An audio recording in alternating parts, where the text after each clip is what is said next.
টিপ দিতে হবে কোন হযরত মূসা আলাইহিস সালাম স্বীয় জাতিকে বলিলেন, তোমরা আল্লাহর নিকট সাহায্য চাইতে থাকো এবং সবর করিতে থাকো। জমিন আল্লাহ তাআলার, তিনি নিজ বান্দাদের মধ্য হইতে যাহাকে চাহেন উহার ওয়ারিশ ও শাসনকর্তা বানাইয়া দেন। যেমন এই সময় ফেরাউনকে দিয়া রাখিয়াছেন, আর পরিশেষে সফলতা তাহাদেরই হয় যাহারা আল্লাহ তাআলাকে ভয় করে।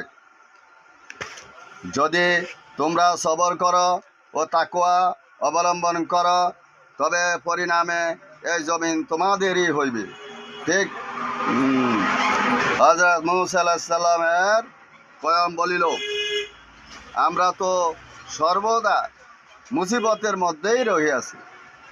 আপনার তশরিফ আনিবার পূর্বেও আমাদিগকে কষ্ট দেওয়া হইত এবং আমাদের সন্তান সন্ততিকে কতল করা হইত, এবং আপনার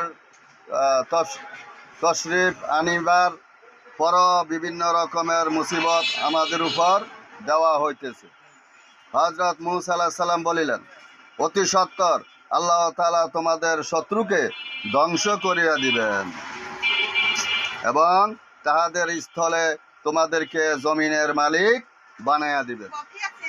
হ্যাঁ, অতঃপর তোমাদেরকে দেখিবেন যে তোমরা কিরূপ আমল করো।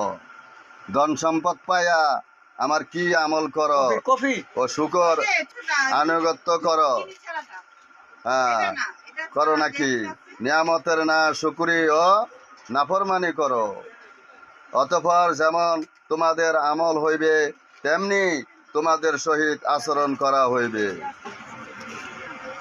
আমরা সেইভাবে আপনার নিকট যা কিছু ওহি প্রেরণ করা হয়, আপনি উহার অনুসরণ করুন এবং তাহাদের কষ্ট প্রদানের উপর ধৈর্য ধারণ করুন, এই পর্যন্ত যে আল্লাহ তাআলা নিজেই তাহাদের ফয়সালা করিয়া দেন।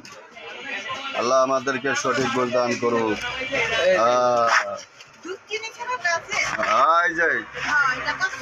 এটা 5 টাকা, দুইটা। হ্যাঁ, সম্পদ পায়া সম্পত্তির